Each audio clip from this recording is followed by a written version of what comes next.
আব্বারে দেখার জন্য নানু অনেক দূর থেকে চলে আসছে মেয়ের জামাইকে দেখার জন্য। নানু কিন্তু এখনো লাডি বইর করে চলা লাগে। অনেক দূর বলতে এটা হচ্ছে কুমিল্লা বড়ুয়া থানা।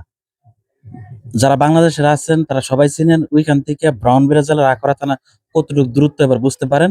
একা, একা চইলে আসছে আব্বার অসুস্থতার কথা শুইনা মনের আর মানাইতে পারছে না। যে জায়গাতে একজন সুস্থ মানুষ এতটুক জার্নি করলে অসুস্থতায় পইড়া যায়। কিন্তু নানি এখনো সুস্থ আছে।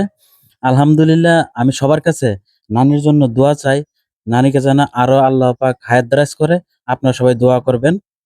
আর বিশেষ কইরা নানি আমাদের বাড়িতে আসছে। আমরা সবাই অনেক খুশি হইছি। আব্বুকে দেখছে, আমরা যারা আছি সবাইকে দেখছে। কিন্তু পাশাপাশি একটা মিসিং আছে, আম্মু নাই।